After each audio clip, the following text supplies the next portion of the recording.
Hello. Welcome back to another episode of the Working Ammy podcast. I'm Nora. I'm Maria. And today we have a lot of submissions. Thank you for sending them. Thank you for sending them. So we're just kind of picking our favorites, picking ones that sound intriguing, interesting, ones that will offer up a good discussion. And then for our discussion, so we've talked before about red flags and green flags in boarding barns. So now we're going to talk about red and green flags in lesson barns, which kind of goes off of some of our more recent discussions that we've had.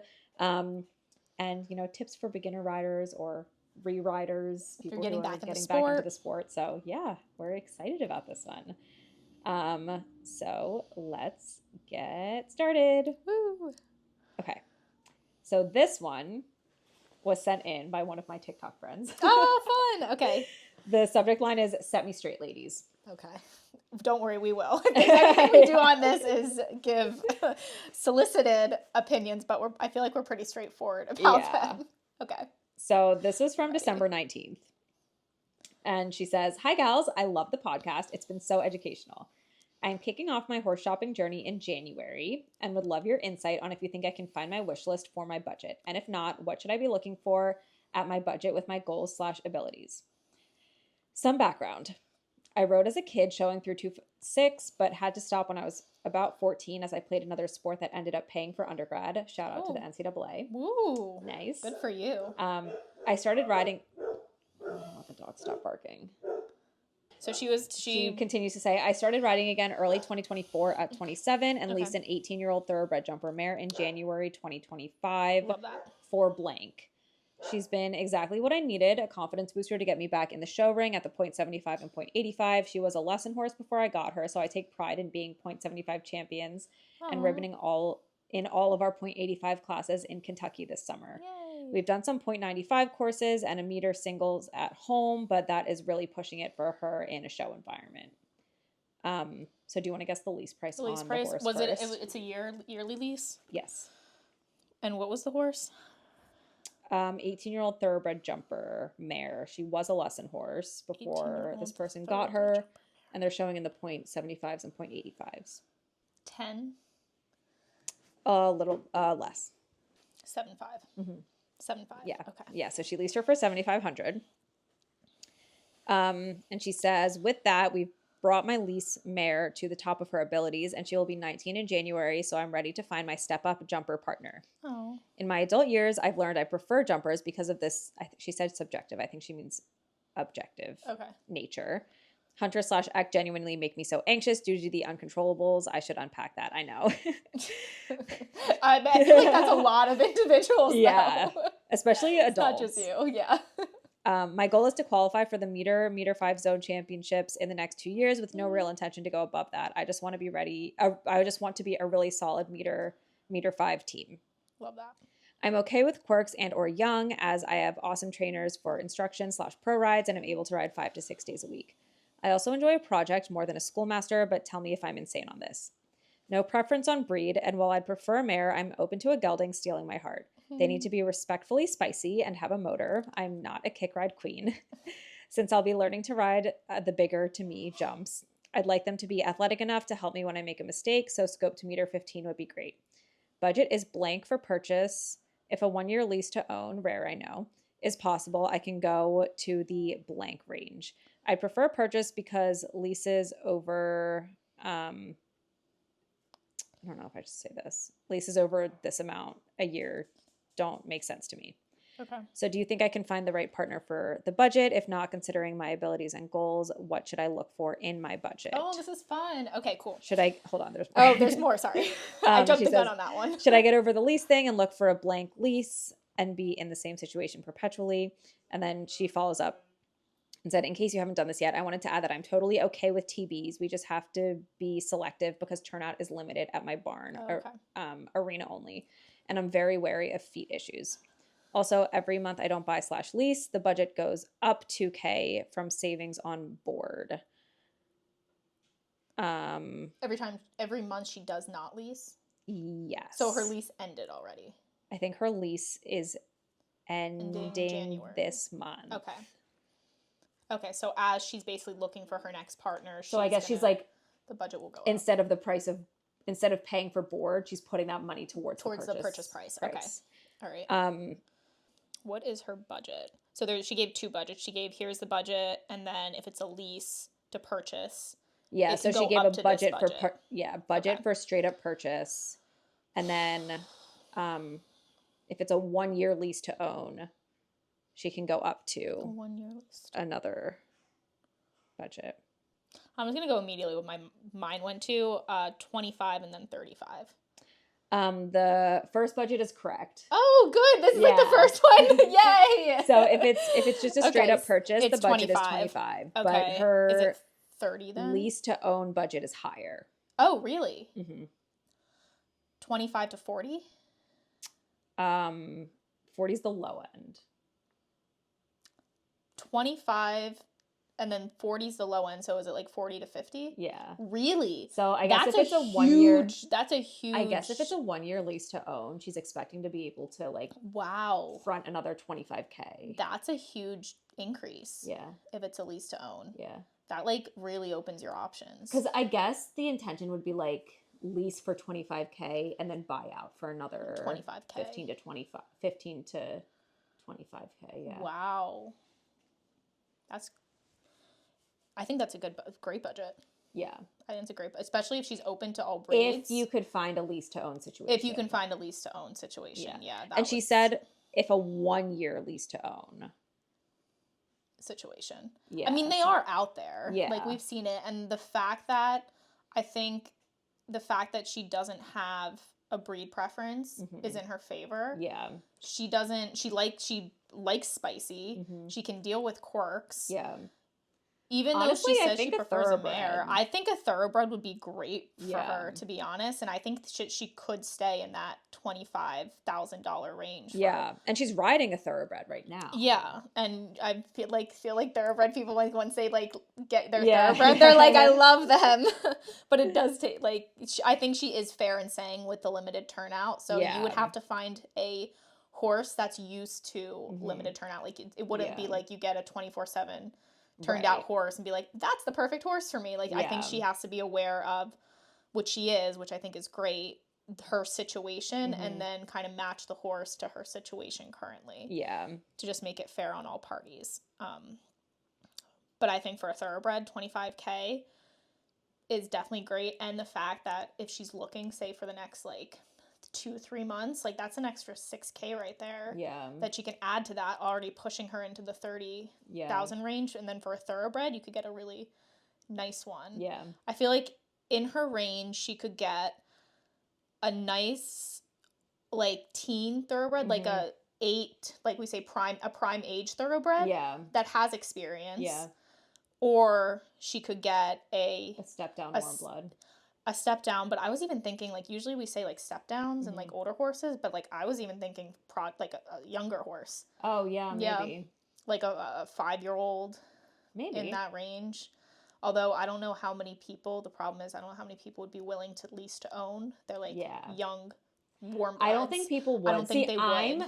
I was thinking for that, it would be in that 25K range, but like you said, if she just waits a few months and can save up a little bit more and put 5 to 6K towards that just straight up purchase price, she could probably get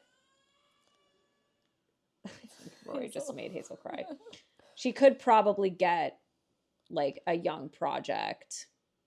A warm blood project. Yeah, a young warm blood project. You won't be getting a lease to own. No, you won't be getting a lease to own with a young warm blood. No. But you could get 4, 5, 6, especially if there's quirks in the horse, or like we said, those one-off situations where the owner's trying to get the horse off the bill, that it's not the right fit. Yeah. Fire sale, something like that. I think I have seen warm bloods that are quirky in that 30 to 40 range. And I also think some people get really lucky with buying horses, like me. for me, it's like whenever I seem to be in the market for a horse, one just, It just magically like pops appears. up. That's not the case for most people. Yeah. So like it could take a little time for Yeah. her to find a horse. And in that time, again, she could be adding to the budget, Yeah. which might make her search a little bit easier. But I also think, though, I mean, she said that she's okay with quirks and young. She enjoys so she enjoys a project more than schoolmaster. So maybe she wouldn't want a step down horse. Yeah. But you could get one. Yeah, you could. For that budget, something that's like a little bit older. Yep. Like 15, older teens, yeah. 16. I think in this case, it's what are your plans for the horse? Like, is this your forever horse? Are you planning on essentially having the horse for like a couple years and then reselling? Mm-hmm. Like, I think you have to, for her for her question at the end about like, what should I lease or buy? Oh yeah, should I get over the lease thing and look for a $25K lease and be in the same situation perpetually? I would say in this situation, based on what we know, no. Just because she's not going to college, she's out of college, she's 27. Mm-hmm.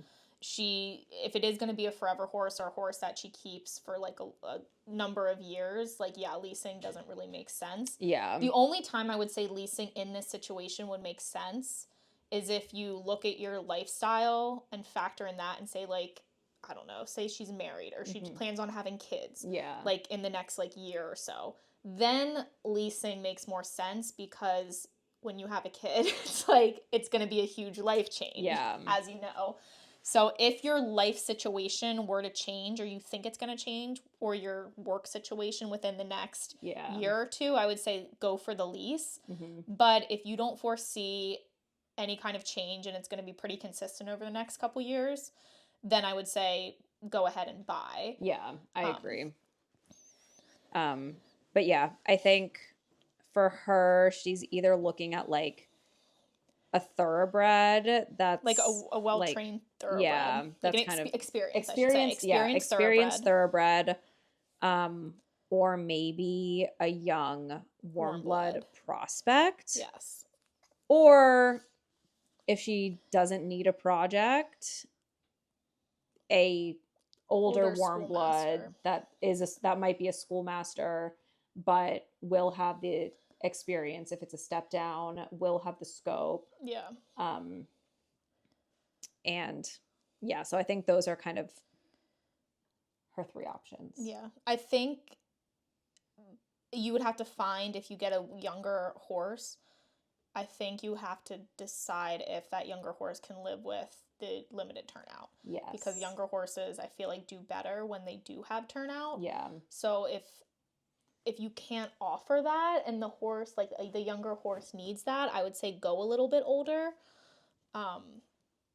Just in regard to like living situation for the horse. But if that's like, if you can find one. Or just like work with your trainers to have it in a program. Like, does the barn have a walker? Yes. Or like just something to keep the mind active. Like, can someone hand walk it a few times a day just to like get it out of the stall? Just to kind of keep it active if turnout is an issue. Yeah, because what you don't want to do is get a young project that needs work, and then the situation and the environment you're in can't offer that, and then suddenly you have a young horse, even if it has potential, that suddenly mentally and emotionally is just like shut down. Or feels cooped up. Yeah. So definitely. I think that's something that you have to think about, in which case I would go older. But also the fact that she doesn't want to go, like, it's only like a meter, right, that she wants to do. Yeah. That, I think, in itself, like, you don't need a 125 step-down horse. Right. You can have, like, a meter 15 step-down horse that has the ability to do that. And that for sure will get you out of trouble, and you know that it will. Yeah. For younger horses, like, even, I know they say has a heart of gold, like an old mind, but you really never know. Yeah.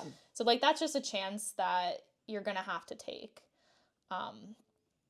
and a risk that you're going to have to take to get a really good horse and see if you know, it's going to be that forgiving. Yeah. Sometimes younger horses are not that forgiving. Yeah.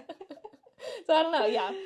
I wouldn't go the lease route. I would buy, and then I would look at all your options. Look at thoroughbreds, experienced thoroughbreds, young warm bloods that can handle the environment that your barn's in, and then like step downs, and try like I would try like a little bit of each and see, you know, where your heart goes. Yeah.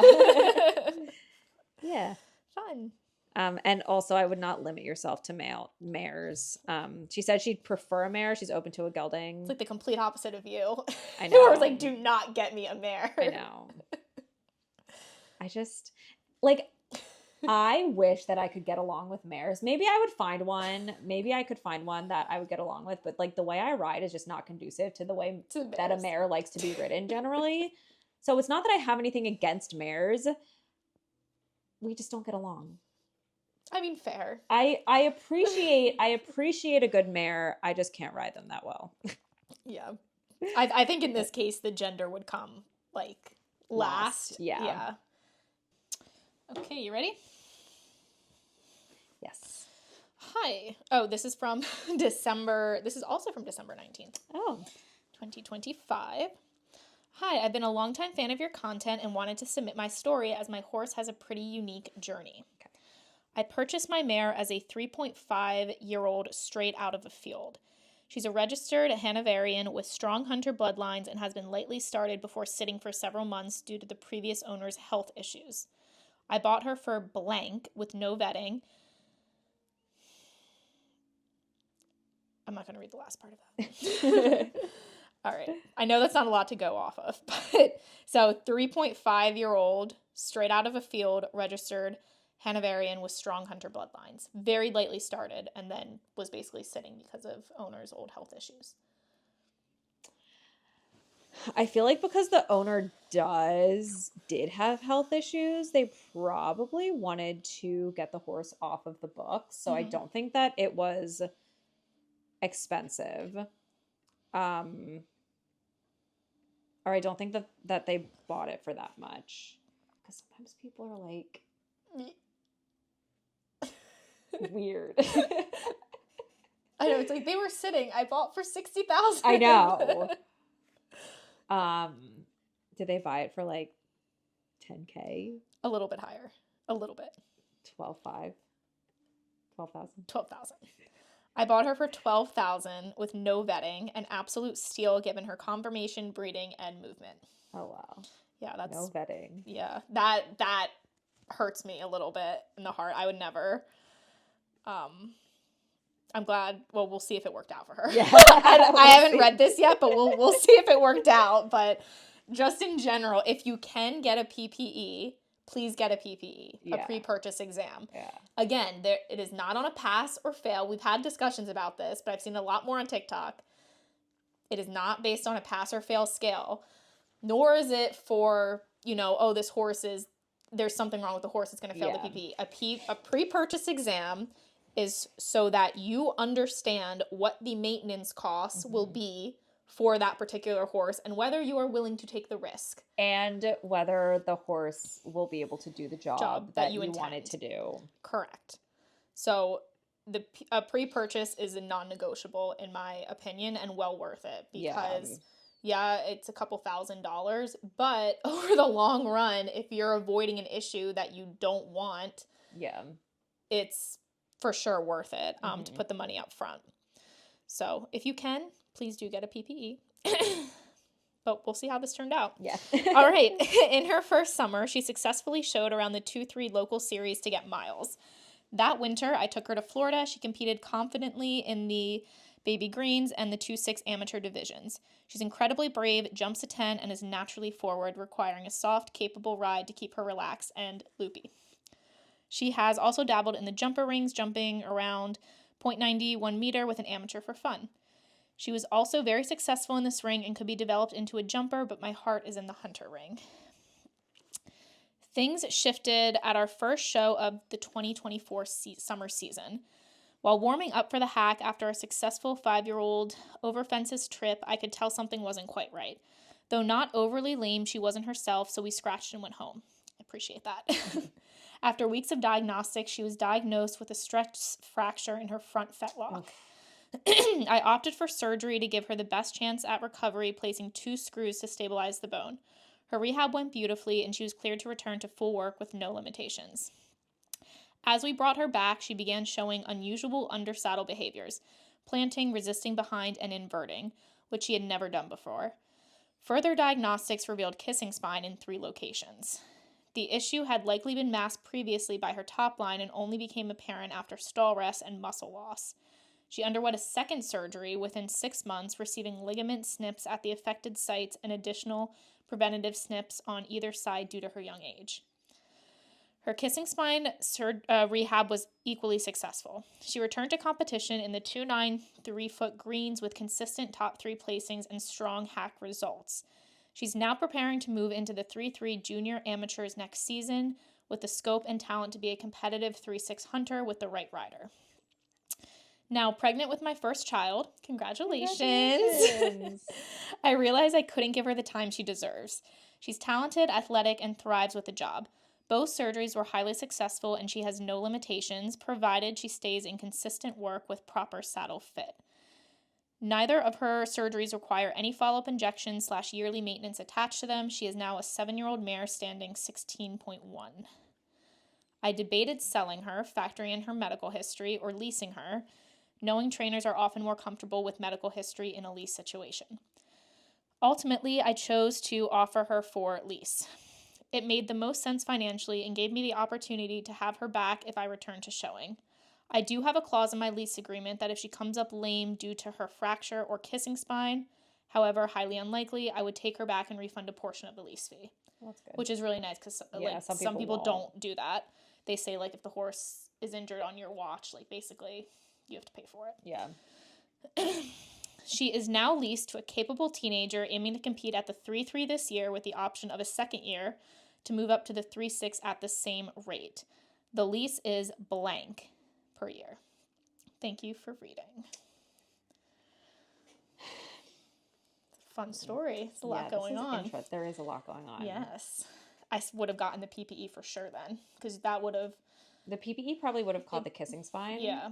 I mean, the other one, the fracture might have just been bad luck. Yeah. Or maybe there was a little something that was just not. And then it actually whenever they were doing, what was it, jumping, or it just was enough to push it over the edge. Yeah. So I'm wondering if the horse just had a little tiny small injury that it was just hiding. But I feel like it would have gone lame sooner. Yeah. I feel like that was a freak accident that happened. The kissing spine would have been seen on a PPE. Should have come up on a PPE. Yeah.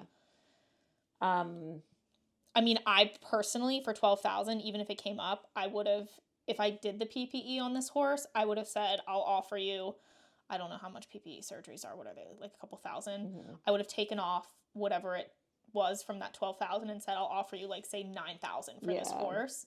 And do the surgery. Yeah.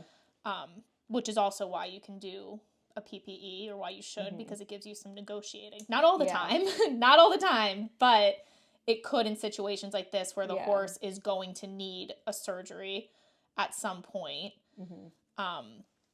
It could have given you some negotiation room. Yeah. For it. I mean, $12,000 is a great price regardless, but still. Definitely. This one's tough. Yeah. Because with the medical history, which everything was successful though, so it's basically, well, that's why it's tough, because with the medical history, at first you're ooh, but then the horse is sound, it has no issues, there's no maintenance, so then it's it's competing in the 3-3, the 3-3, consistent top 3 placings and strong hack results. Yeah. Because, this is another horse that if you did a PPE on it, you would probably see the fracture, the repaired fracture, and the kissing spine surgery. I mean, you would probably, as an owner, disclose that to the parties. I mean, personally, if the horse was doing its job and the surgeries were successful, I wouldn't be worrying, because that's something that I do think though that it's something that people would try to negotiate the price down on. Probably, but that as an owner, I'd be like, no, you can see her placings, like the surgeries are successful. That would be one that I would not be willing to take the hit on. Yeah, it's either, it would be a take it or leave it on my end. Did she lease her for? I don't know what I want to. Which way I want to go? I have. You can go for like the purchase in your head, and then just like do it by like 40%. I don't even know what the purchase I would set the purchase at. So she's 7 years old. So she's still young, but she does not require any injections or maintenance. Did she lease her for like $30,000? Yeah, really? Good job. Yay! Spot on. $30,000 per year.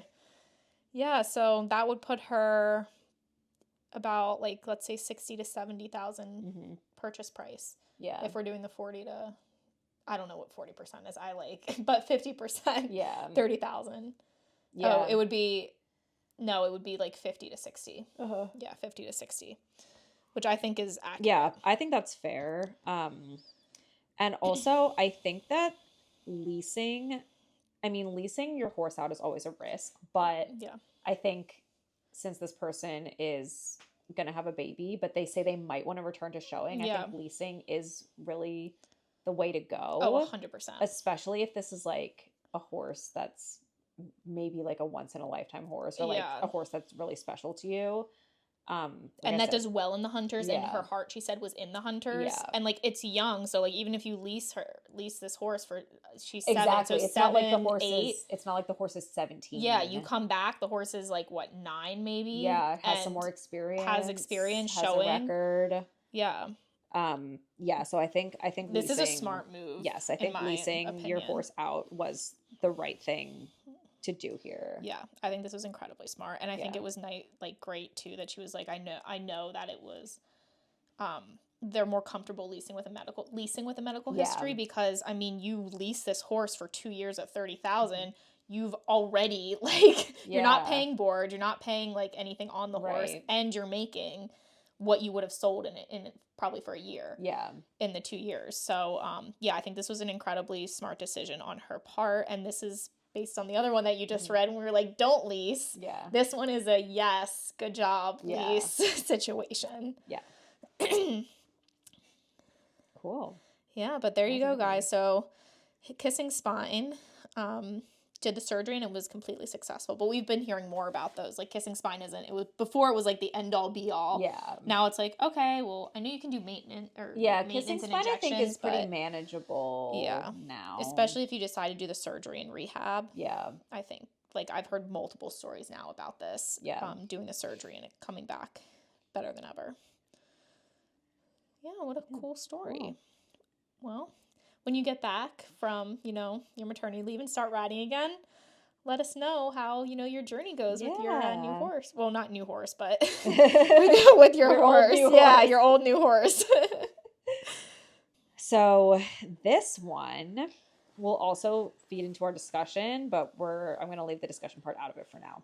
But this is from yesterday. Oh, so cool. This is a brand new one. All right. The subject line is Good Budget for Lesson Horse. Okay. Because I think I said last time when I was like, trainers, to get a good lesson horse, I said 10 to 20. So this person says, hi, Nora and Maria. Love the pod. I listen to it on repeat while I'm doing barn chores. Oh. I figured this could be a fun one since it's a bit different from the submissions you usually get. This would be the ISO I'd post if I was looking for a lesson horse to add to my program. Oh, okay, cool. I'm excited. ISO. 15.2 hands or bigger. Trainer is a larger rider and needs to be able to school the horse. Also want to be able to accommodate taller/larger riders. The wider the better too. We like him thick. 8 to 14 years old, some wiggle room either way for the absolute perfect fit, but want something that can be part of the program for a long time. Some maintenance is fine, but not looking to spend a fortune on vet bills for it to do this job. Mare or gelding, no preference on breed, but love draft crosses and thoroughbreds. Needs to be a lesson horse type, able to teach first canters and jumps up to 2'3" to 2'6". Doesn't need to be fancy or heck even that good looking, just safe. Would take something that looks like it was made out of spare parts. Also willing to put miles on something that has just been started over fences too. Would love if it could teach walk trot lessons on the lunge, but not an absolute necessity. More woe than go and no major vices, bucking, bolting, rearing. Bonus if it's a flashy or fun color, but the right horse is never the wrong color. That is correct. I like that saying. Yeah, that is a great saying. Budget is ideally around blank. Would also be open to a care lease. In this case, age could be pushed into late teens / early 20s as long as they fit the other asks. I'm not going to read the rest of it. Okay, so she said she could do a care lease if it was pushed into the... So she's looking for a horse 8 to 14 years old, but if someone was willing to do a care lease, age could be pushed to late teens or early 20s. Okay. I still think, based on that ISO and the way horses are right now, I still think in my head 10 to 20 is going to get you a safe horse. Like, without a doubt. Like, it's... Even, like, a couple years ago, I remember seeing posts for lesson horses, and the budget was, like, $10,000, which might be this person's budget, but they were like, good luck finding that. Because even the draft crosses are expensive. It's not like they're, $5,000 lying around unless you get it in one of those one-off situations or like an auction type situation. Thoroughbreds, I can definitely see going under 10K I shouldn't say definitely, but I could see that going under 10K as a lesson horse if it was just off the track. Not just off the track. She said just started or just didn't do jumping. Willing to put miles on something that has just been started over fences. Just been started over fences. But see, for me, that's contradictory to the ISO a little bit. Well, I think it depends, right? Because a horse that's just started over fences doesn't mean that it can't teach beginners. On the flat. Yeah, I was like, I would never for a new... But even, like, when she's saying, like, safe, doesn't bulk, like, when you're just starting a horse over fences, like, you don't know. Yeah. You don't know. And for that, like, I wouldn't consider that safe. Yeah. In my mind, or, like, a lesson horse if it's something just started over fences. Like, for me, a lesson horse is something that I can put a child on or a beginner and be confident that nothing's going to happen. Yeah. That's something that I can... like, have them go over jumps and that horse is not going to do anything crazy. Like, you don't know if you get a horse and it just started over fences. You don't know how it's going to react to over fences. Yeah. Like, that's a huge risk for me for a lesson program, unless you're only planning on teaching them flat. Like, or advanced riders. Yeah. Like, but she said beginners.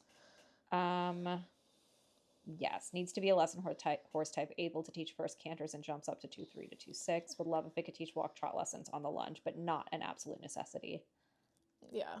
And also you would have to find like a big bodied thoroughbred. Yeah. In order to do that. Because if you're comparing like draft crosses versus a thoroughbred. Yeah. I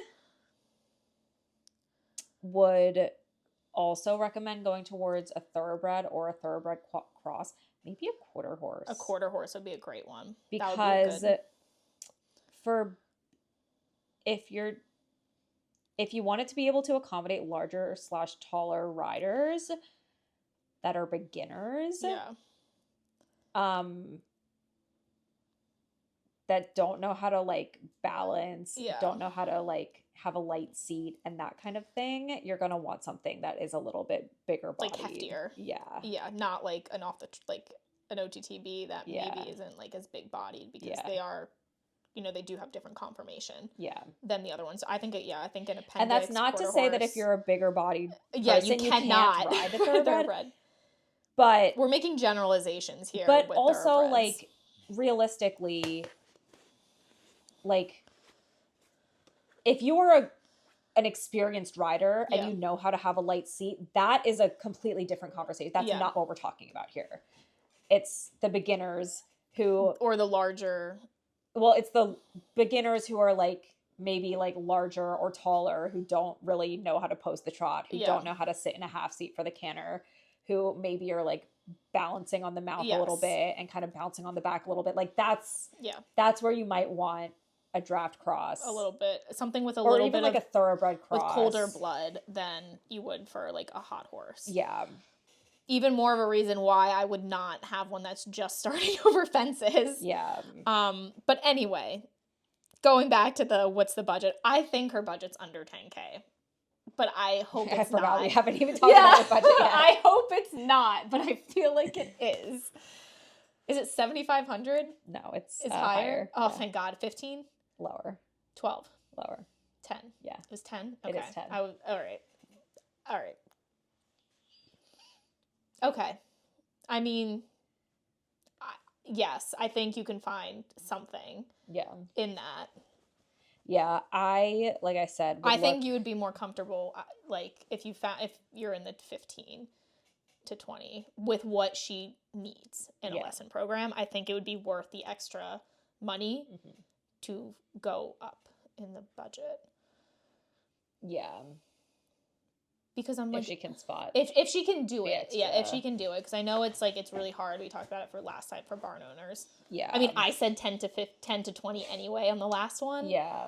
But I think if she is catering more towards beginners, then go up to get safe. But if your program caters more towards intermediate and advanced, then I think you can find something. Yeah. Then maybe the jumping, it doesn't matter because you have riders that doesn't do that. I think it depends on your program. Yeah, definitely. And yeah, like I just said, I think she would be better off looking for draft cross, thoroughbred cross. Yeah. Quarter horse. Yeah,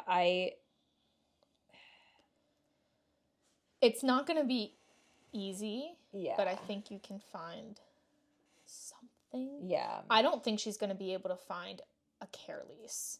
I don't. I'm like really hesitant because if she doesn't want like a lot of maintenance or that, like who's going to be, I shouldn't say who, but like if you're finding a horse that's late teens, early 20s, it's going to need maintenance for sure. And if it's really that good of a horse, like why, like wouldn't they keep it in their lesson program? Yeah. Or, I mean, wouldn't they want to lease it out if it's that good of a horse? Like why would they be care leasing the horse? Like you would have to find one of those situations where it's like the barn's shutting down and you know we need somewhere quick, like somewhere to put these horses, like our lesson horses. Yeah, like that would be the situation where in my mind goes to get a older horse for like not even a care lease, but like you could find one under 10K if that's the case. Yeah. If someone else's lesson program is closing down and they need somewhere to put the horses. Yeah. Would be probably your best bet to find something in that lower, in the like 4s. If you find one, let us know for 10K and let us know what you end up getting. Yeah, definitely follow up. I'm really interested because this is coming from a barn owner perspective, so this is really cool. This email was sent literally 24 hours ago. Oh my gosh. 3:58 p.m. yesterday. 3:25 right now. So 2026. Is it 2026? Yeah, this is from yesterday. Oh, it's so cool. Okay. So yeah, follow up if you find something or when you find something, let us know what you get. Because I'm curious. I mean, there's something out there. There's definitely something. You have to be creative, I think. But even like I'm still saying like the draft crosses I think are gonna be in that 15,000 range, 15 to 20,000 range. Yeah, like that's just like what my gut is telling me. Yeah. And I'm also interested to know what your program is. Like, is it beginners? Is it like all age ranges or like all levels? Because that I think that influences what kind of horse you should be getting. Yeah. And what your budget should be. Because if it's mostly beginners, I would say put the extra money in if you have it to go get safe. Yeah, definitely. And a lesson horse. Because lesson horses are worth their weight in gold. So it will be worth it. Yeah. But yeah, 10K. I'm not balking at it because I said in general 10 to 20K, but also like what trainer has, 30K to drop on a lesson horse. They don't. It's not realistic. So you do have to be creative, I think, for trainers. Got to give them props for finding lesson horses. No, it's not easy. No. It's like one of the hardest things, I think, because the inventory is so low to find a really good lesson horse. I know, that's the thing. It's like the lesson horses, like you're looking for a saint. Yeah. For not a lot of money. Yes. And usually those horses are going for a lot of money. For a lot of money, exactly. Yeah, so I'm super interested. If you end up finding your lesson horse, please let us know. This is from end of December. Hello, I leased a horse for my child.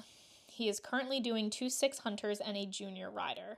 The horse is a, I swear to you, like this name is just gonna, Self-Francais. Like all the last two I've read, like from the last one too, have the same breed. So funny. All right. So he's a Self-Francais and he is 9. He was imported as a stallion in spring of 2021 and then gelded. Definitely has some stallion-like behaviors and an opinion. Wait, so the horse is now 9? Yes. So he was imported at 5. In 2021. And gelded. Okay. Okay. 2021 as a stallion, imported as a stallion. Then they gelded him here. That's interesting. Yeah. I thought that they would have gelded him over there and then shipped him. Because it's more expensive to ship a stallion than it is to ship a gelding. Unless they, like, the people, like the seller wanted to sell it as a stallion. Maybe. Or, like, maybe breed. Like, they were going to use him as, like, a breeder. I don't know. He was going to use him as a stud. Thank you. I couldn't think of the word. Thank you. Okay, so he definitely has some stallion-like behaviors and an opinion. He was shown one season in Hunters and some jumper classes in 130. Didn't place much with a professional, but he did fine. Has huge scope to jump higher. He is 16'3".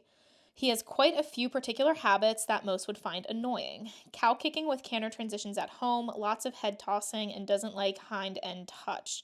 Prances and spins when excited occasionally, but nothing dangerous. Just a lot to contend with every lesson. Better behaved at shows. My child has poured a lot of love into him and created an incredible bond, but the horse is not dangerous, just has an opinion. He needed a person to let him know that he's safe. My child is a gentle soul and a patient, great rider. Horse also doesn't like to get back shoes without sedation, tries to kick and bite grooms with tacking, but has gotten better. When he was with the professional for a year, they rode him aggressively in withdrawal range, which soured him a bit, and now he's just learning to trust again. I feel his behavior makes him less valuable, even with the scope and age. He does no show record to speak of, as it was just one season, winter and summer. My child adores him, and we would like to buy him, but he is going to need someone who is patient, like my child, who wants to work through these behaviors. What do you think the price is for him? And then she also added, what do you think he was purchased for when he was imported as a stallion? But so do they own him? I'm going to get to there. Okay. Yeah, I'm just going to read all these first. And then she said, my son has spent countless hours creating the most incredible bond with this horse, and he's like a teddy bear golden retriever on the ground with him.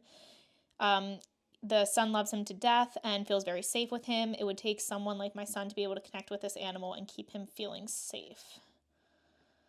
Okay, and then, so the horse is up for sale. This family is currently leasing him. Okay, that's what I thought. Yeah, so they gave us the lease price and what they want to buy him for, like what the owner wants, like the sale price. Okay. And they also said what they think that the horse should be. So, okay, so the lease price, what they're willing to pay for him. Yes. And then what the seller is what the asking, seller wants. Or what the owner's asking. Okay.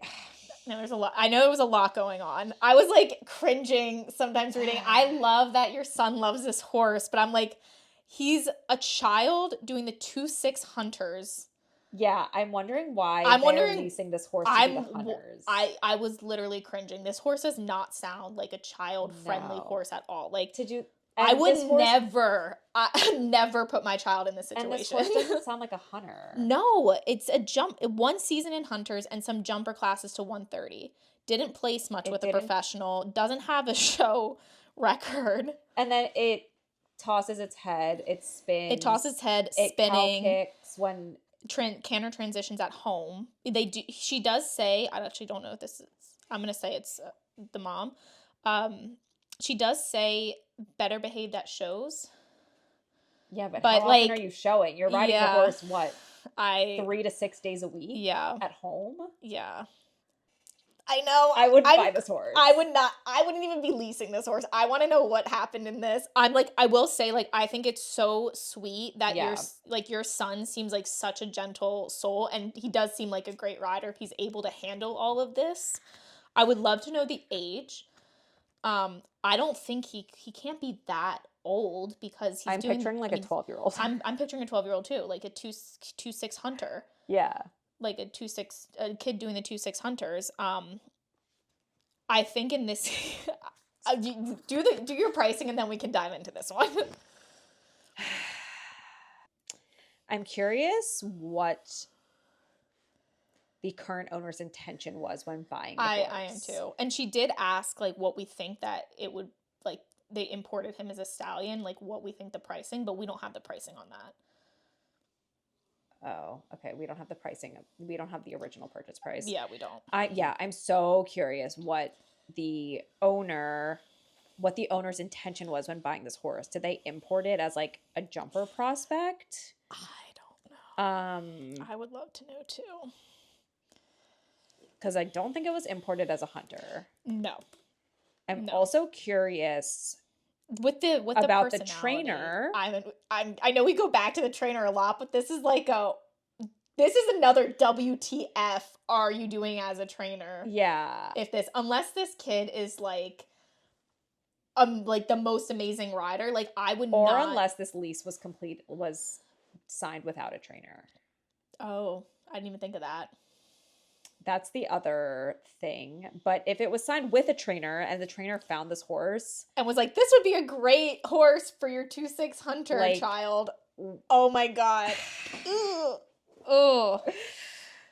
I mean, maybe giving the benefit of the doubt, maybe they were like, this is a really difficult horse. This child is just has that magic touch with the horse. And sometimes we do see those pairings that are just but at the same time, it doesn't change the fact that the horse's and then at the same personality. time, why would you get this horse and then be like, this would be great for the 2'6" hunters? Yeah, exactly. Especially if it's not placing. Why not put him in the 0.75 jumpers? Yeah, let me send you.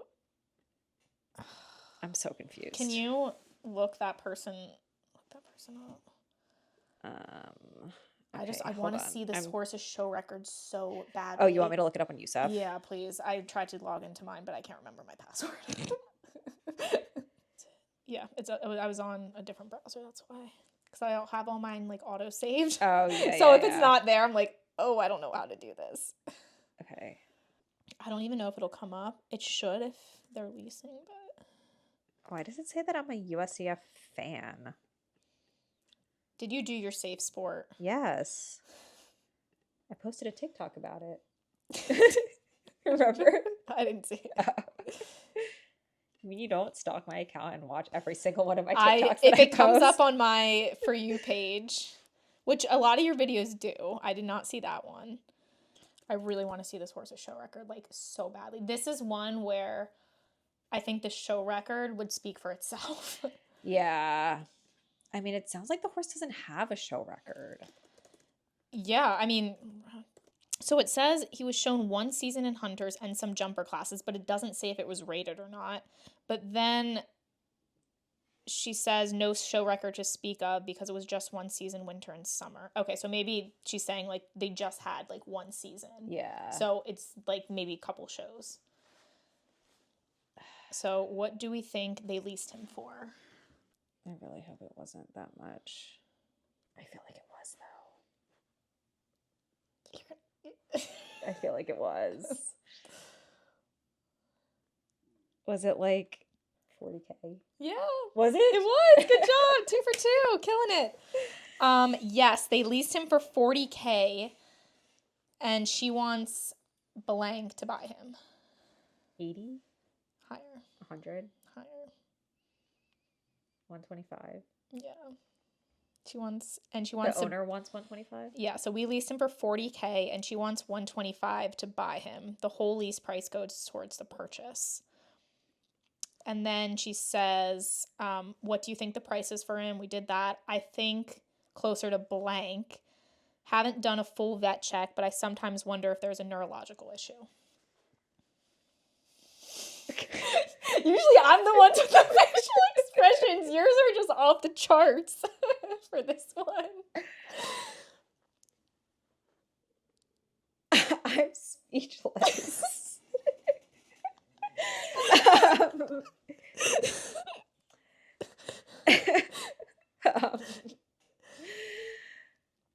I always feel bad because I'm like, I don't want to be mean. No, and if you're watching this, like, we really appreciate you sending this, because I think this is a really good discussion topic. Like, it is a discussion for, I mean, this is our opinion, obviously. Yeah. Like, we're not there. We don't see your child in this horse. This is just like our personal opinion regarding this situation. Hopefully it gets some, like, another side of things that maybe you're not hearing from trainers or people around you. Does this person want to buy this horse for like $75K? Higher. 85? A little bit higher. 90? Yes, she said I think closer to 90. Can you read the description of the horse again? This is just this one for me, just like, I wanted to do this because I'm hoping that we can get this out before this individual makes this decision and, like, really thinks about this decision. Wait, can I look at the email? Yeah, Is there anything else in it? No, okay. that's it. Yeah, this was one that I really wanted to talk about, because hopefully we can. Okay, so cow kicking with canter transitions at home, lots of head tossing, doesn't like hind end touched, prances and spins when excited occasionally, but nothing dangerous, just a lot to contend with every lesson. I would say that it can be dangerous. Yes, for I sure. agree. Especially where, like, is it doing that before it jump? Right. Like, doesn't like to get back shoes without sedation, tries to kick and bite grooms with tacking, didn't do well even with a professional. Is not doing well for a professional, has one season of this. This is a no for me. This is a really hard. I agree. I'm like shook. I am this too. One. This situation is really uncomfortable, actually, when you think about it. I agree. 40K is a lot for a horse that doesn't, like, you probably, I would be. That's not even doing the discipline. That's not doing the discipline. Good at the discipline that your kid wants to do, first plus of all. That you have a child, plus that the child's only doing 2-6 hunter. I shouldn't say only doing 2-6 hunters, but, like, it's not, like, your child's not doing, like, 130 classes. Only is relative to, like, what this horse is. Exactly. What the horse is intended to do. I'm putting this on your trainer or whoever you're working with if you worked with someone, because, like, I don't care in this situation if the horse has huge scope to jump higher. Like, your kid's doing 2-6. Yeah. You don't need a 130 horse, and I'm putting this on whoever, if you worked with someone, that this wasn't a ideal match, even if your child is, you know, a great rider, really caring, which it does seem like her son is, like, a very, can get along with a lot of quirky horses, but this is not a match where I would say the trainer is putting your child and you in a good situation and a success, like, in setting up for success. This is setting up for failure, in my opinion. Setting up to open your wallet for way too much money. I agree. This is a little bit of a concerning situation for me because I don't know. I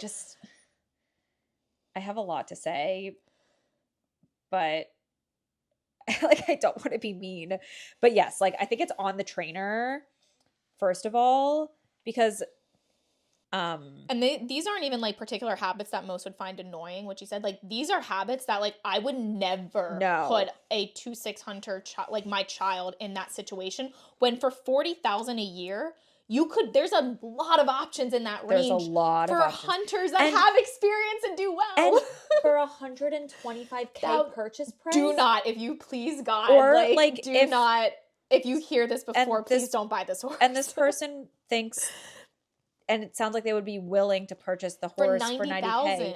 You can get a nice 2'6" hunter for 90K. Not a crazy meter 30 quirky meter 30 stallion. Isn't even good at its job. Yeah.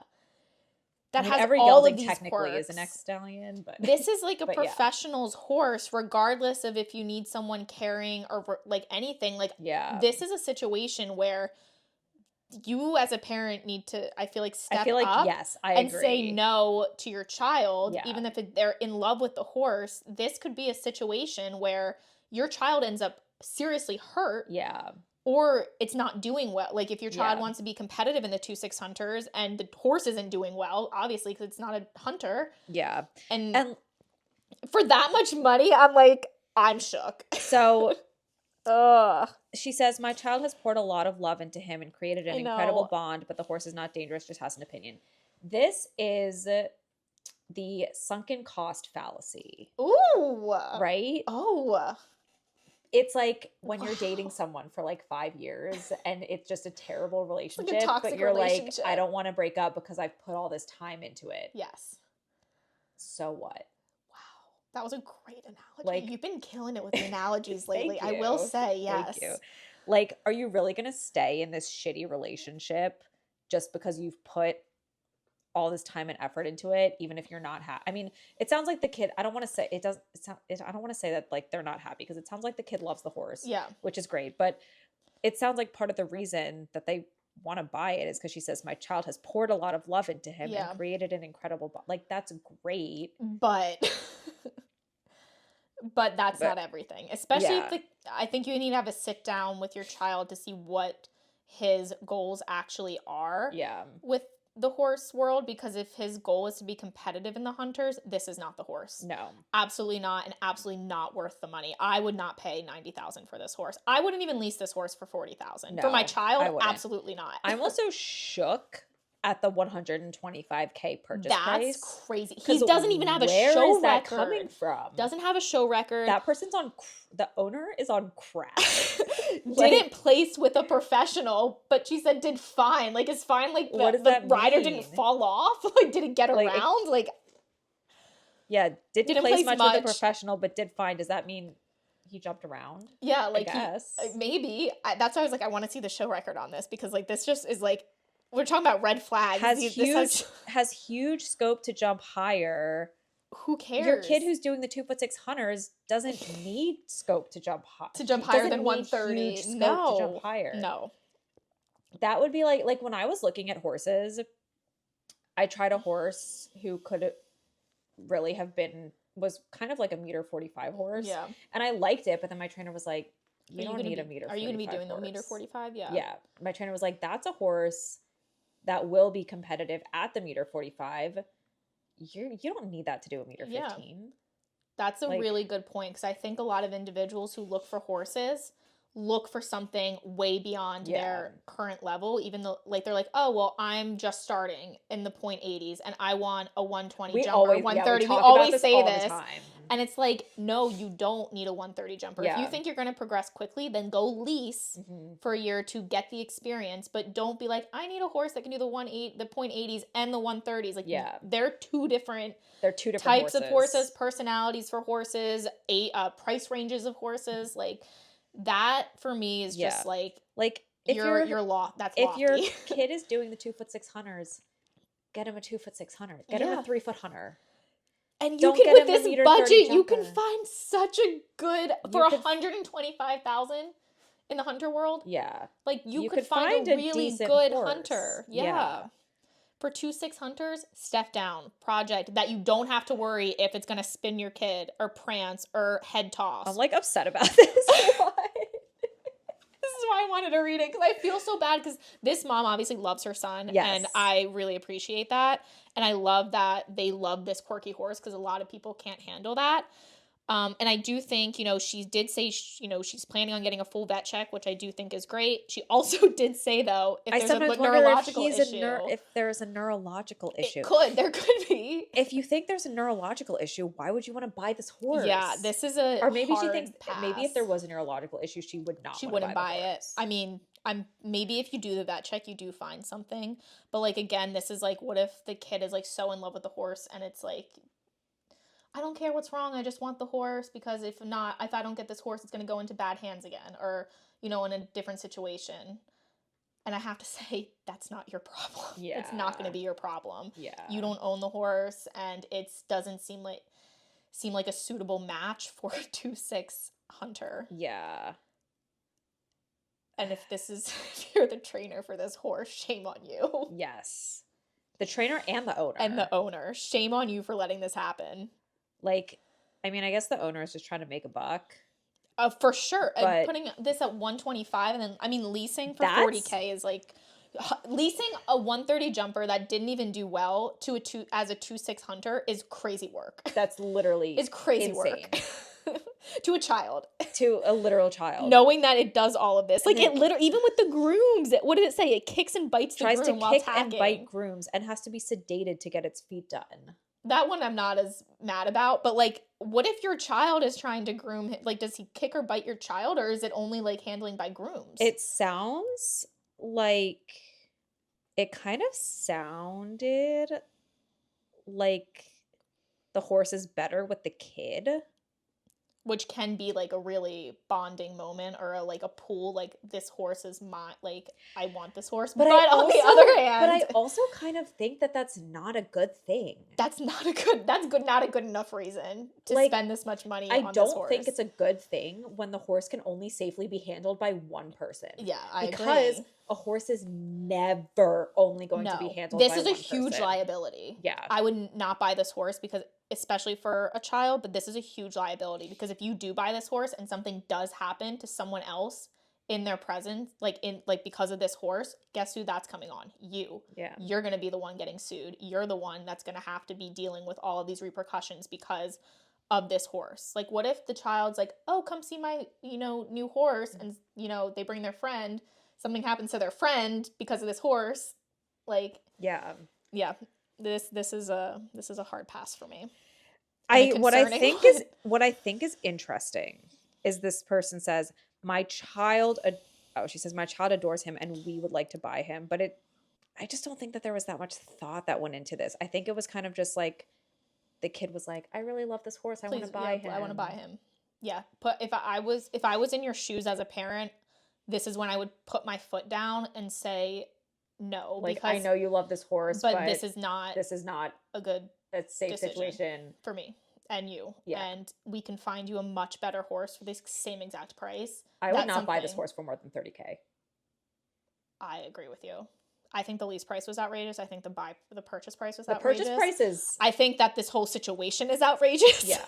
The purchase price is like not even a thing right now because like, what do you mean this horse with all of these behavioral issues that doesn't have a show record, that doesn't even do well in the 130s where it's supposed to be, is $125K? Yeah. What do you mean? Yeah. Like, this would be a professional horse, but professionals aren't going to shell out $125,000 for a horse that doesn't even do well in the 130s. Yeah, like, I would not spend... Who cares if he has scope to jump higher? If he's not doing well in the 130s, why would you move him up? Exactly. Yeah. No, I wouldn't pay more than $30K for this horse. I wouldn't pay $30K, and I wouldn't buy this horse. I wouldn't buy this horse. But if someone, was like, you have to buy this horse, how much would you buy it for? You would say not 30K. More than $30K. Yeah. Just as a hunter, keep in mind. Oh yeah, keep in mind too. This is for a 2-6 hunter. That's what they're trying to turn this horse into. No wonder it's not doing well. Oh gosh, this is also just going back to the behavior. He has quite a few. I know we already talked about this, but he has quite a few particular habits that most would find annoying. Something that's annoying is like a swap. Yes. That's annoying. Or leaning. Finn has a hard left lean. That's annoying. Something that's annoying is pawing on the cross ties. Yes. That's annoying. Like prancing and spins when spinning. excited. Cow kicking with canter transitions, lots of head tossing, doesn't like hind end touched. That's not annoying. That's That's borderline potentially dangerous. Yeah.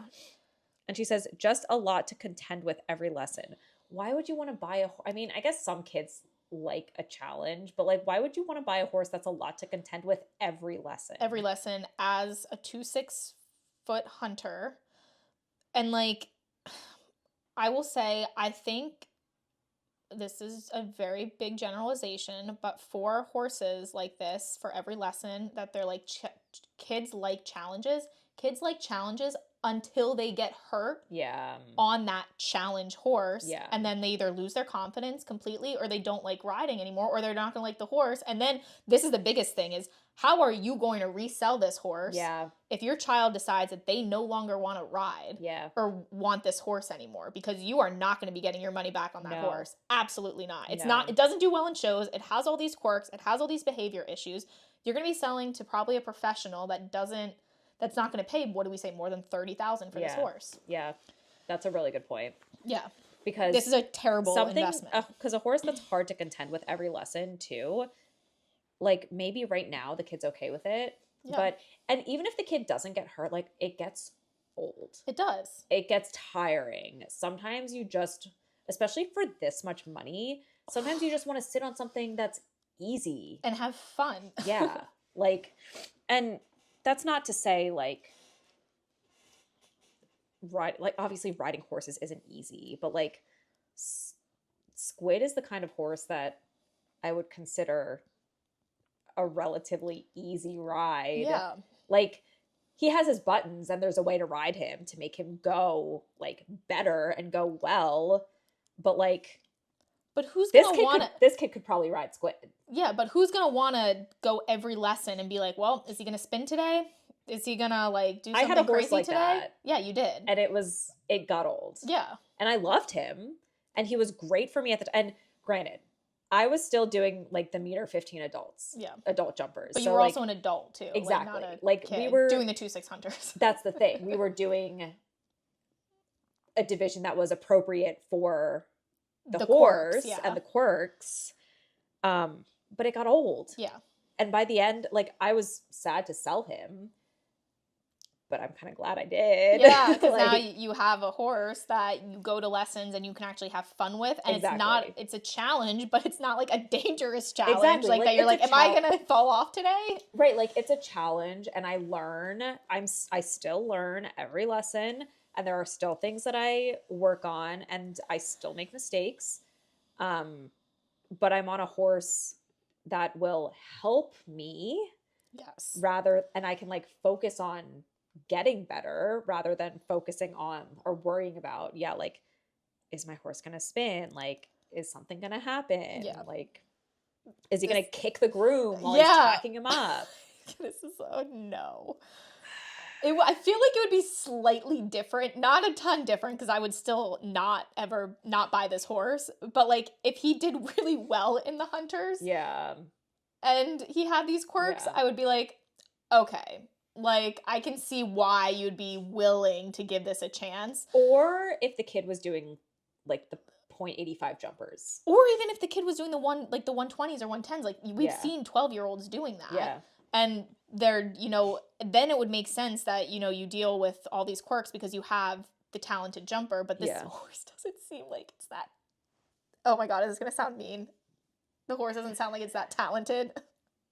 I mean, we don't know. We don't know the show record. We don't know the show record because like maybe the horse is like a meter 15 horse. Yeah. Right? Yeah. Like maybe meter 30 was just like, maybe it was overfaced. But it doesn't even 30. have, this is like, they had to have brought it in to be a sire because it was imported in spring 2021. And ever since then, as far as this individual knows, it's shown one season in hunters before being leased out for $40,000 and some jumper classes. That's it. So what on earth was it doing for the last 4 years? And what on earth was it doing to make it cost $125,000? Yeah, this is craziness. I'm speechless. Like, I don't know what else to say. Don't buy this horse. Please don't buy this Please horse. do not buy this horse. I could literally go online right now and find you a nice horse. Yeah. For $125K. Very, very, very easily. Like, this is not. I'll send one to you.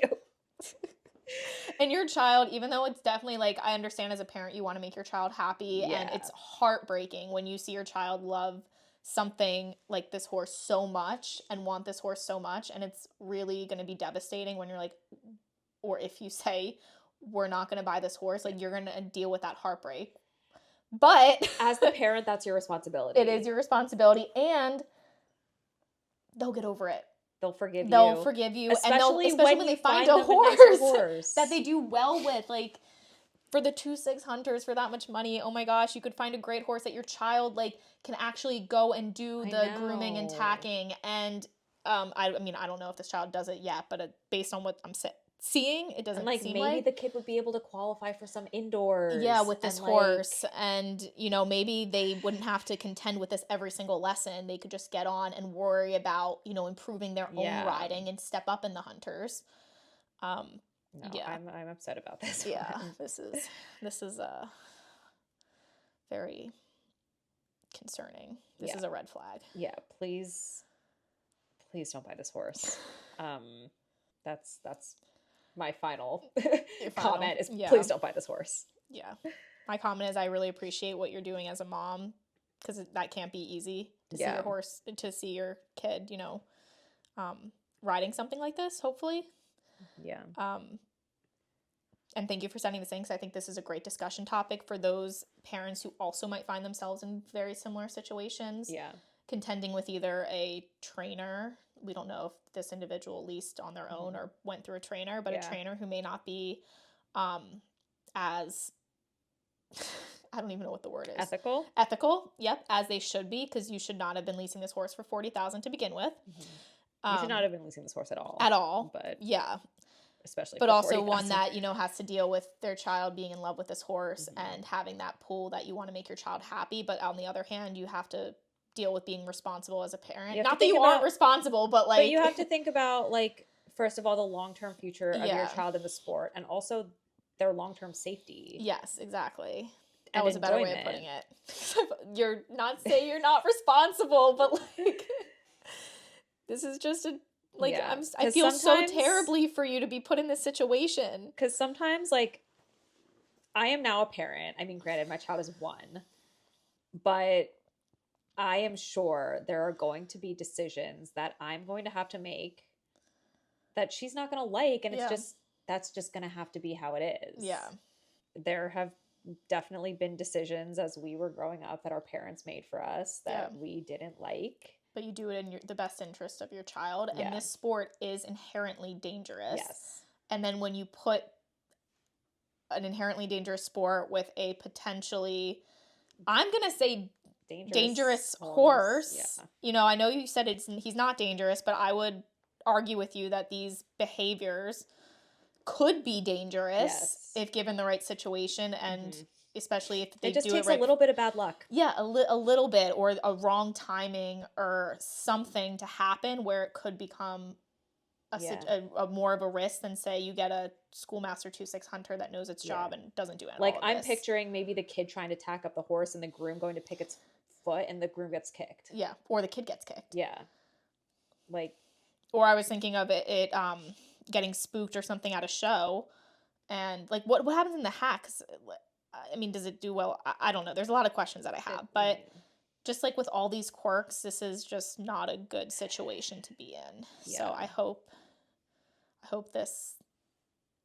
you haven't made the decision yet. Yes. This was in December, so end of December, so we'll see. Yeah. I'd be interested for a follow-up. Please don't take our this is criticism or being harsh. This is just like another way of looking at things. Yeah. Where you may not be getting this opinion. If it sounds harsh, it's because like we're concerned. Yeah. I think that's it. Yep. That's all I have to say. Yep. Well, let's do the discussion. And then we can go back and then if this works, we can go back to it. I'm sorry if I'm distracted. I'm still trying to find this USCF record. Oh, okay. Oh, yeah. I think it's that one. Okay. Oh my god, I'm like, all right, found it. Okay. Oh my god, I I found it. want to look at it myself, I found too. it. I'm so excited. Okay. So we're so excited. Okay, so wait, it does have a pretty good show record. Pretty This is it. good or long? No, long. Okay. Long show record. Maybe she meant shows with that individual. Maybe. That's what I'm assuming. Okay. Well, I know why they wanted to turn it into a hunter. Oh my god. Okay. All right, I'm ready to discuss this. Okay. This is almost worse than I thought it would be. This is worse too than I thought I it kind would of be. want to scratch our other discussion And then just talk about this. Okay. This. Yeah, that's fine. Because if we talk about this and do the discussion, we're not this going to be episode's able going to be like 3 hours long. Yeah, that's fine. So change of plans. Ignore what I said at the beginning. We just think that this is a really important topic because I actually did see something the other day about a lawyer, an equine lawyer that posted, and it got shared a bunch about, here's the situation. So I'm just going to paraphrase her post. So a dad, I believe, came to her with a lease agreement that was, I believe it was in the 6 figures. It was like, I think it was a high 6 figures too. Like it was for like maybe 200,000. Maybe I should just look at the post because it's public. I also saw a post from one of my TikTok friends talking about how basically just how there are like sketchy people in the industry. Yes. And you need to find a trainer that you can trust. Yes. Because there are people out there that will just take advantage of you. And this is what she was saying. I'm going to find it. And this is a situation where I think the owner and the trainer are taking advantage because and we're going to go through it too as to why we think that. I'm glad that we have some concrete evidence now, which is definitely why when you're looking for horses to lease, to own, go look at their USEF record and go pull the show videos. Yeah. Because I will say, one bad show is not a red flag. Like we had that one submission where the person was like, the horse has a stop on their record. And they they meant literally like one stop. Yeah. Wasn't like stop.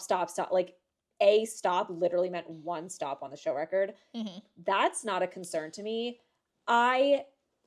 When you see it consistently over multiple shows, that's when it becomes a concern. And this does kind of go into what we were talking about, like for lesson barns.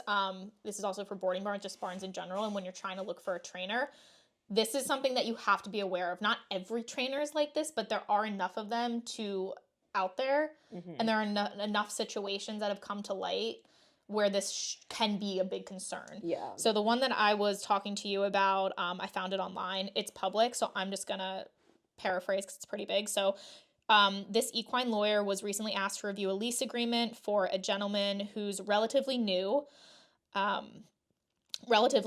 and they were looking to do a 6-figure lease with a buyout north of $500,000 for a new rider. Holy shit. Yeah. Which if you're a new rider, you don't need a $500,000 horse. That in general is that's a red flag. So she said she reviewed the lease, and basically in the lease, it was saying for them to, for this gentleman to basically hand over his checkbook, his judgment, and any remaining sense of autonomy. So under the agreement, the trainer decides everything, veterinary treatments, tack, equipment, services, without any kind of pre-approval, explanation, veterinary input, or cost justification.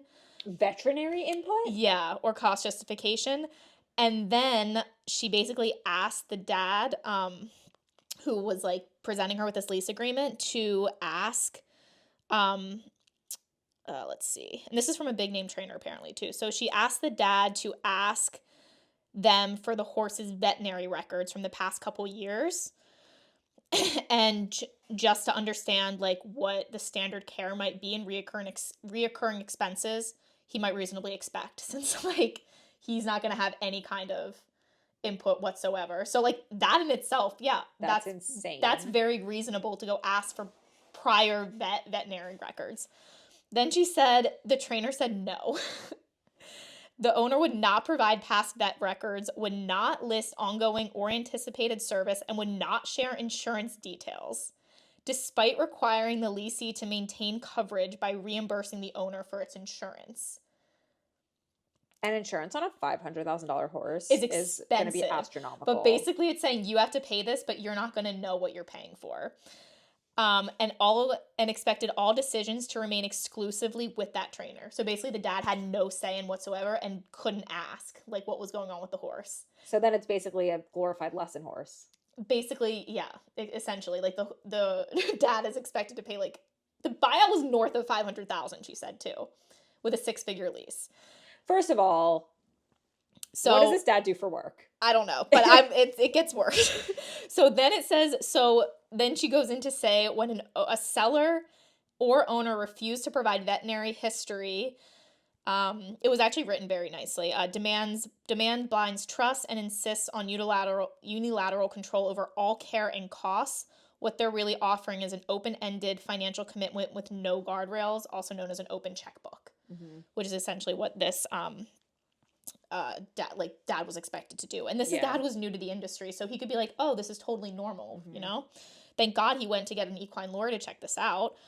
Then she goes, then came the final nail in the coffin. A former leasee of the same horse quietly reached out and confirmed what the paperwork avoided, saying that the horse relied heavily on shockwave injections and constant maintenance just to get in the ring. And then she went on to say, she explained, this situation to the dad. And then the dad, of course, was told that this was the only horse available. Smartest, strongest move he could make was to walk away, is what she basically said. And then he did. And then she was like, to my genuine surprise and admiration, he did. And he walked. And then she goes, here's the punchline. Hopefully he got a new trainer. Months later, the horse everyone wanted is still sitting there. Shocker. This father may have lost the cost of a PPE, but he saved 6 figures, avoided years of escalating expenses, and sent a clear message that he would not be managed by fear, pressure, or manufactured scarcity. I'm incredibly proud of him. And to parents everywhere, walking away is not failure. It's power, it's protection, and sometimes it is the smartest decision you will ever make for your child, your finances, and your peace of mind. Amen. That's a good message. Yeah. Especially for this situation. This situation is not as dire as that one. Yes. But, okay, so we found this horse's USCF record. Yes. Now, I will say, we all only thought that it did a couple shows. It has done more than that, and it has competed in hunters. Yes. Not well, I will add, but so it has experience. The record goes back to 2023. It did okay in the first show. That was the only show that it did okay in. I would say it did, like she said, fine. Like, I wouldn't even say it's okay. It had like placings in the upper half and was reserve champion. Kind of. Yeah. But as the show record goes on, and like we said before, show record is not everything, but it can be telling. As it goes on, the thing with the show record is you're looking for patterns. Yes, and consistencies. Yes. And it actually did start off as a hunter, so I'm wondering if they imported it from a jumper to be a hunter. So it does have some hunter experience. After that first show, it did not do well. It was in like the latter half of... It was, in the lower half of placings. Or there are a few weeks... There's quite a few of a show series where it just doesn't place at all. Yeah. And it's even, I will say it is even worse for the jumping. Like, it was in a couple jumper shows, and that it really didn't place in. So my gut is telling me... Hold on, let me see. One... I mean, I think it placed in maybe 3 or 4. No. It placed in a few. Out of 18 jumper classes, it placed in 5. And this is places and 3 of those classes that it placed in there was like 2 were out horses. of 2. Yeah. So that's probably why it's now being converted to a hunter, because I would say based on this show record, solely based on the record, this is not a horse I would buy as a jumper. But then with this current rider, it's also still not placing It's not doing well. It's in like, it's either last or second to last. Yeah. Which is really unfortunate because this child seems to love this horse so much. And we hope that this is the horse. And it's also that we find. And it's also not placing well with the, I'm assuming, professional that's also showing it. Which she was like, the mom knew that too. She was pretty transparent about not placing. But like this for me, one, not a $25,000 horse at all. Two, this is not a horse I would buy. This show record alone is really concerning just because of not even the lack of showing, but the placings in the show with multiple different riders are like pretty consistent, that it's like it's in the lower half on almost every single show that it competes in. Yeah. And while riders can say, I love this horse, I don't care how it performs, over time, this can get very emotionally draining when you're seeing all of these other riders in your division doing well, and you just can't do well because of your horse. Yeah. Like this boy can be, the best rider, but unfortunately, if you have a horse that just isn't performing, for sure it's not worth $125,000, but like this is something that can be very emotionally taxing on your child. Yeah, very discouraging. Yeah, and this is something that you can see just by looking at the show record. Yeah. Like this isn't like I buy it and suddenly the horse is, acting up. This is a pretty consistently not great show record. Yeah, it's not like it's one show or two shows where, it didn't. And the thing is, like, and it's not placing in like 110 classes. Yeah. So like I'm wondering if this quirk because I was also like, maybe it's just like a 1 meter, 10 meter, 15. Yeah, it's not even placing in those. So I'm wondering if these quirks are way more than what the writer, like what the listener was letting on. Because like when you have like a lot of competitors, I can understand, but when you have like two competitors and the horse can't even get around the ring, that's a concern. This is why it's really important as a parent to do your research. Think this is it. This is the horse? So it doesn't look like, I think so. This is a money grab, in my opinion, from your trainer. I agree. And from the owner. I would not this is even the trainer, offer. And that was the guy in the other picture. I would not even offer $90,000. I would not offer anything. I'd walk away. I would walk away and make your trainer, because it looks like your trainer has good hunter horses. Like I'm confused. Like, do you think the trainer's just taking advantage of them? Because like the rest of the horses look like they're actually. But like, I feel hunters. like the trainer could also find a nice horse. The trainer looks young, which isn't always a sign of anything, but I mean, I feel like they should know enough to be like, this is it. Horse. We are doing some major stalking right now. It looks like a show barn, which is even more confusing as to why this is not the horse. This is an old post. Yeah.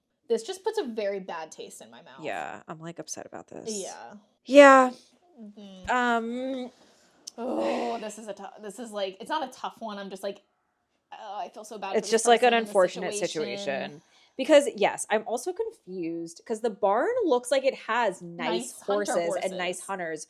So why is the trainer leasing this horse for this much money? And then not insisting, but like offering a buyout for that amount of money, which like, I'm glad we're doing this because the horse is not worth that. And that's why we kind of got started on this. Yeah. Like the whole podcast, but like that for me is this is right. This is why, so we can air out like red flags, like bells going off, and for those individuals who might be like, oh, that's normal in the industry, like because this trainer, for all we know, could have been like, that's just what horses cost nowadays. Yeah. When in reality, like that's not what 2-6 hunter horses. Like this looks like a nice horse. This is not the horse. This is a different horse. But I'm like, if the trainer has this horse like in its barn, quality, it why couldn't find unless it's something. This is going really deep, but like if the trainer and the owner have some kind of like deal, that they split the commission, like the person buys the horse out for $125, when in reality they're selling for like 60 and then they split the commission, which that's like a wild, I'm throwing that out there. Like that could not be the case at all. But it's situations like this that you have to question the trainer's ethics. Yeah. Because like it's just such a wild situation that you'd be like, no trainer in their right mind that is doing good and it has their client's best interest would ever make this match. Yeah. When you see that show record, especially potentially encourage a purchase for 6 figures. Yeah. This person's already leased the horse out for 40,000 or have bought it for 40,000. Yeah. So like, and like looking at the show record, it doesn't even do well with the trainer. It doesn't do well with the trainer. It's not doing well with the kid. It's not doing well in the lower jumper classes or the lower hunter classes. It's not even doing well at a meter. And you also have to, when you look at the show record, look at how many horses are competing. Yes. But like in this case, it's like 8 horses maybe. Yeah. Like you should like still there are some classes that have like 25 horses, but still like I mean I don't want to brag, but like when I go to WEF, I don't always place in every class, but each weekend I'm usually consistently placing in at least 1 or 2. Well, I think it's more of a concern when you see the hunter classes on here that have 8 people and it's like 7, 8, 7, 8, 7, 8 and we're in like what 2, 6? Yeah. That's more concerning to me. But also because you're selling it as a hunter. But also, like I said, the 2'9" hunters. It's with the professional. Not good. The 2'3" hunters with the professional. Yeah. It's not usually when and then they tried to move it up. That didn't work. Yeah. Please, as parents, do your research. Like, you could have the best relationship with your trainer and trust your trainer completely, but it's on you ultimately to do your research when you are looking for a horse on your own. Yeah. Definitely take your trainer's like thoughts into consideration and opinions. But and the other thing is like, yes, trainers are the professionals. They do this for a living. They have the knowledge.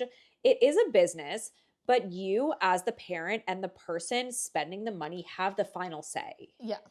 Right? Don't be coerced. Like that individual was that we just read that it was a $500,000 buyout and they wanted, can you imagine if that dad signed it and didn't understand it? The horse wasn't, I would say serviceably sound. Maybe. Probably.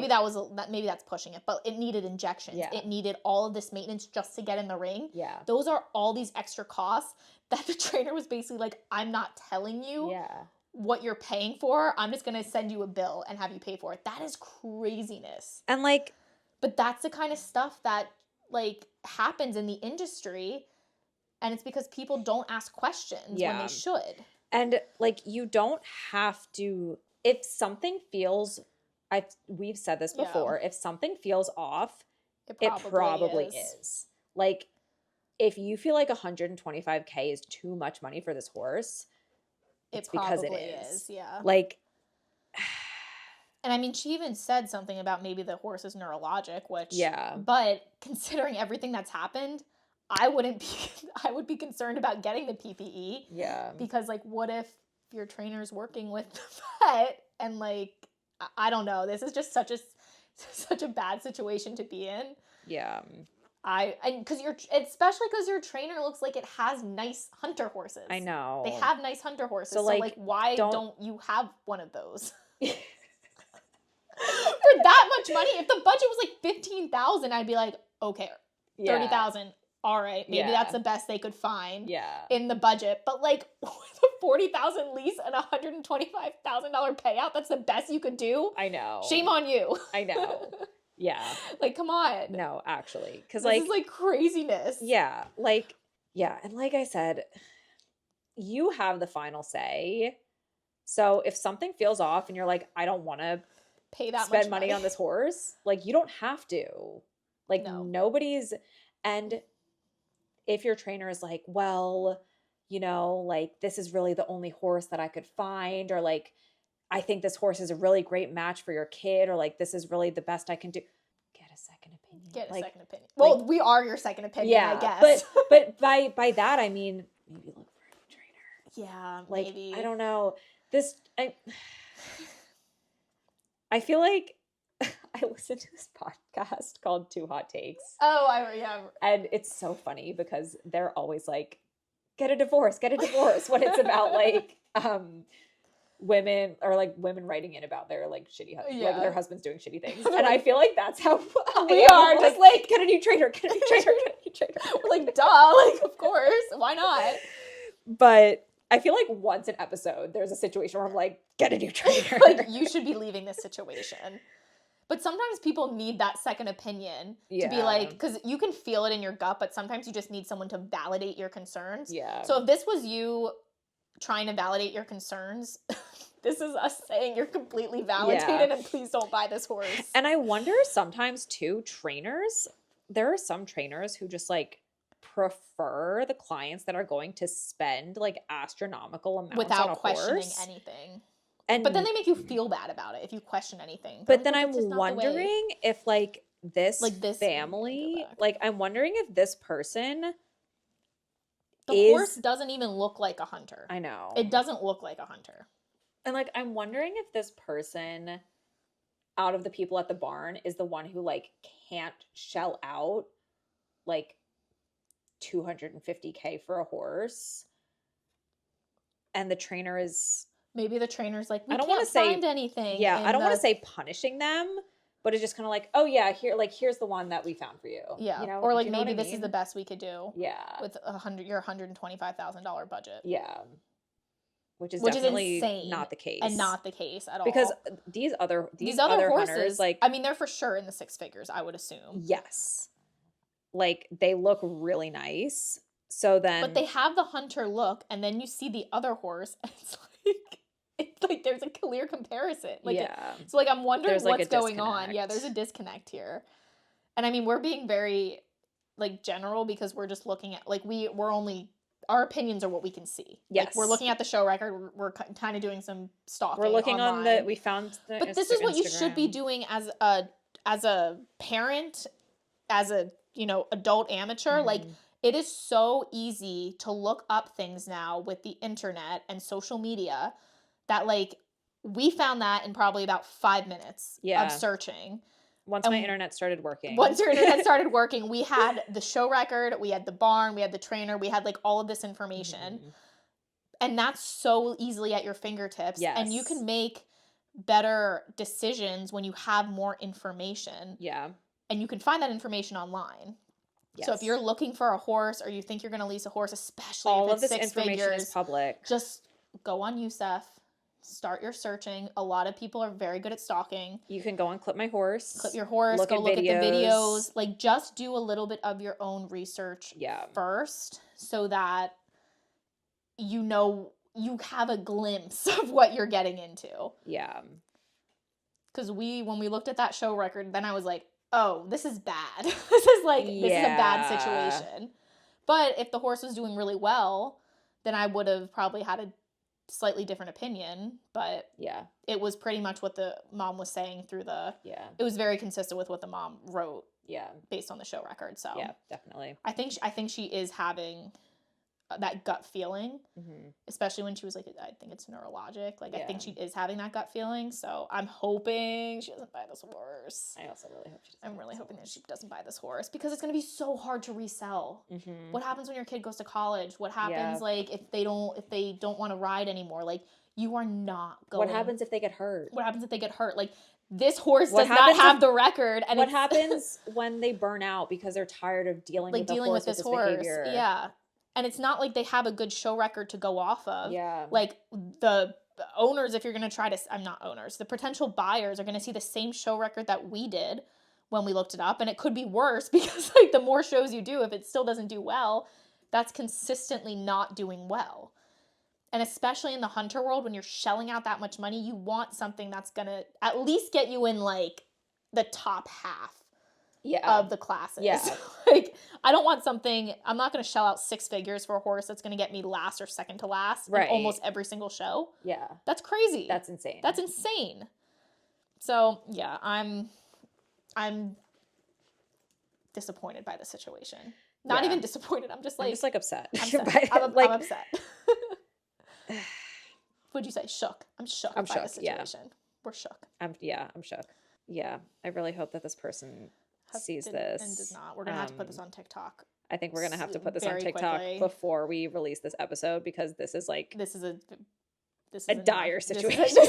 This is a situation where our opinion needs to get out there, I feel like. Just like that lawyer posted that, and I mean, that was completely anonymous, but she posted that story with hopes that other parents would see it, and she made it public, and I mean, it has like a ton of shares on it. Yeah. Which I think the more transparent we can be in the industry that things and situations like this exist, hopefully the less it will happen, or at least people will become more aware or more knowledgeable, that they'll do their own research, or like have that like in the back of their mind, being like, oh, this doesn't seem right. If people do their own research and make an educated choice, like if this person hears this conversation and still decides to buy the horse, then like that's the decision that you made with the information that you had. Exactly. And hopefully it turns out. Turns out. Yeah. Okay for you. But I think just having those other opinions, not that it has to sway your opinion, but I think it's just good. Gives you something to think about. It gives a different perspective that maybe when you're in that barn environment and your trainer's like, this is the only horse for you, this is going to take you far, this horse is so special, and then you hear that other opinion and you're like, oh, wait a second, and then you take a time to actually think things through. That's what we're hoping happens here. That you take a moment, because it seems like you are on the fence. Not on the fence, but like questioning. There's something not sitting right with you, which I appreciate. And hopefully we are validating your concerns that you are correct, that this is not a normal situation. So parents, be aware, be diligent. Do your due diligence, research. Do your research. So much of this stuff is public. You can find it on the internet. You can just literally most of the time Google the horse's show name. You can just Google Yusef horse search. Clip my horse search. And if the horse is in Europe, there's no Yusef, but you could probably still find it on Clip My Horse. Yeah, you probably could. I mean, that's a little bit harder if it's overseas. I mean, hopefully you'd be trying the horse out. Before you bring it here. Like that's an inherent risk when you're going overseas. But definitely if you're in the US trying to find a horse, non-negotiables are doing your research. And then doing your PPE, which thankfully this person did mention that she is getting a full one. Hopefully we get her before she does the PPE and wastes a couple $1,000s. Yes, but well, not a couple thousand. She'll be doing couple thousand for the PPE, and then $125,000 if she does the purchase price. Please don't take I feel bad because I feel like we just tore this apart. Tore this situation apart. But it's just we're not trying to be mean. No, we're not trying to be mean. It might come off harsh, a little bit harsh, but if Maria came to me with this situation, I would give her the same reaction. It's not because you're a stranger on the internet. I literally would be like, Maria, what are you doing?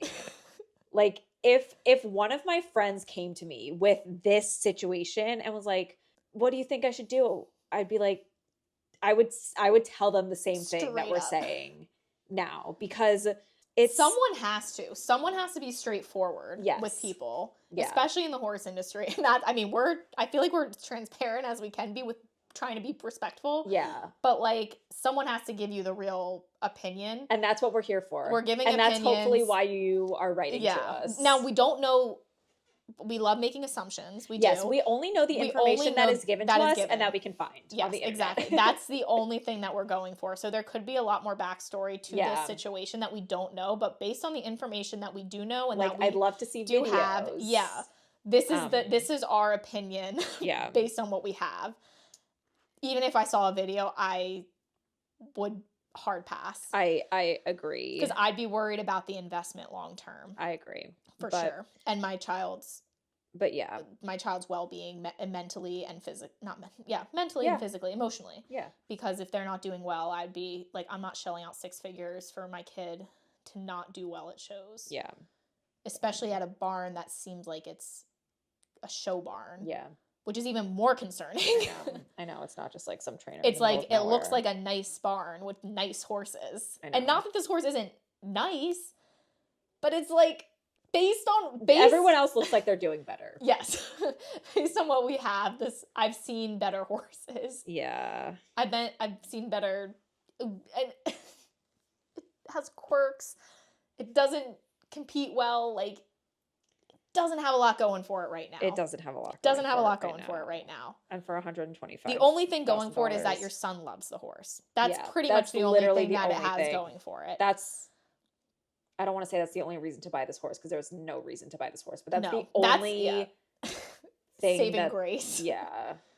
That this horse has. This is a professional horse, and it doesn't even do well with the professional. And it didn't do well in the jumping classes, even if it has scope for more. So like, it's probably not going to be a jumper. Not placing in a meter, 110. Yeah. Why would you need scope for more? Yeah. But okay. And it's 9 too. It's not like it's a 5 or 6 year old. So this was. I think we spent like an hour. This was our discussion. I think we've been talking for 2 hours because it's just such a like crazy situation. I know, it's such an insane situation. Please send us a follow-up if this was yours. I really need to know. Oh man. Okay. Anyway. But yeah, please send us a follow-up. I'd really like to know kind of the situation, how this ends. Yeah. Or if you haven't made a decision yet, I really hope that you hear this before you do. So yeah, I think that's all we've got. Maria has been at my house for like 2.5 hours now. So yeah, my husband's probably wondering what we're doing here, what we're talking about.